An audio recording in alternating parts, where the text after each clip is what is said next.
expired, and the gentlelady yields back. I recognize the gentlelady from Texas, Ms. Escobar, for 5 minutes. Thank you, Madam Chair. And I first want to thank our panelists for sticking it out, being with us for a very, very long day here at our nation's capital. And I also want to apologize for the incredibly shocking and disrespectful comments that have come from some of my Republican colleagues. As a native and lifelong Texan, it's been heartbreaking to see my state lead the way in eroding decades of gains in voting rights, civil rights, human rights, and women's rights.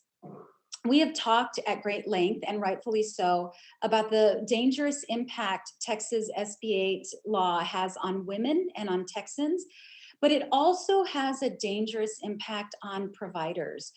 Dr. Moyade, throughout today's hearing, my colleagues across the aisle have cut you off and asked you questions in very bad faith. One of my colleagues just went so far as to dismiss your concerns about how the language that he uses endangers you and the rest of the witnesses on this panel. I'd like for you to please explain to the public and explain to our committee the kind of danger that this rhetoric puts you and other abortion service providers and advocates in.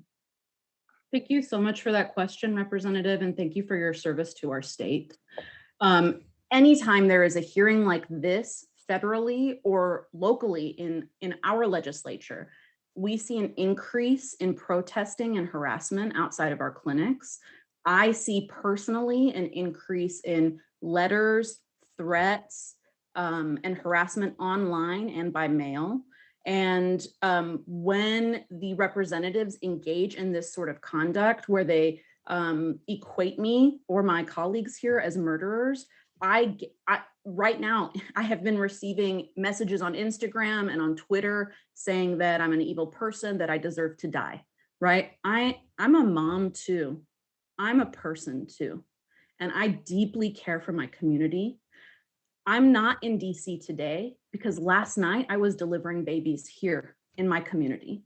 So I find it deeply troubling as a mom, as an OBGYN, and as a servant to my community that people would speak about me in this way and put me in danger, These people have yelled in my face before, but also yelled in my child's face before.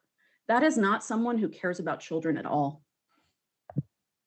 And I think representing a community, El Paso, Texas, that understands the power of words and the consequences of words, I think what we have seen here on this committee coming from the dais is the use of words that are intended to fuel anger and possibly very dangerous consequences. So I thank you for sharing that with me. I have a follow-up question for you.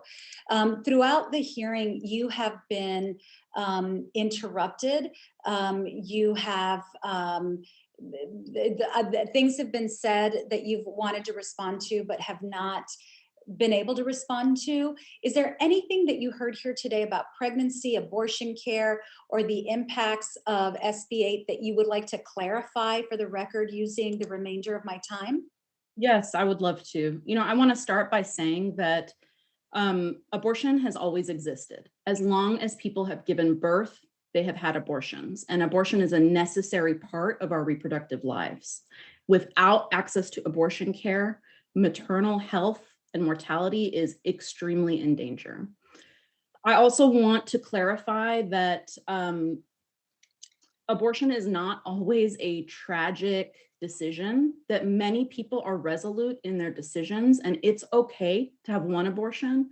It's okay to have more than one abortion. Abortion is not dangerous. It is incredibly safe. And in a state like Texas, it is 10 to 13 times safer than childbirth. Every single person in our state deserves the right to become pregnant.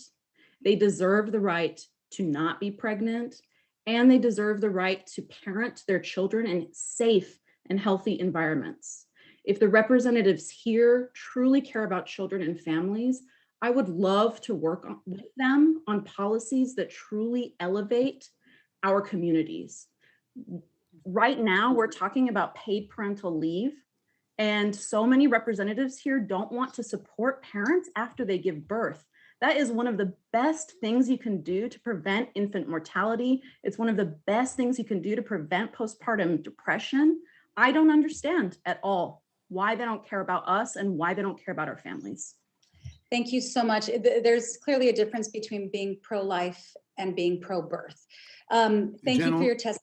Madam Chair, I ask unanimous, or Mr. Chairman, I ask unanimous consent to submit into the record testimony from the Texas House Women's Health Caucus that was submitted to the Texas House. Without objection, the gentlelady's Thank you.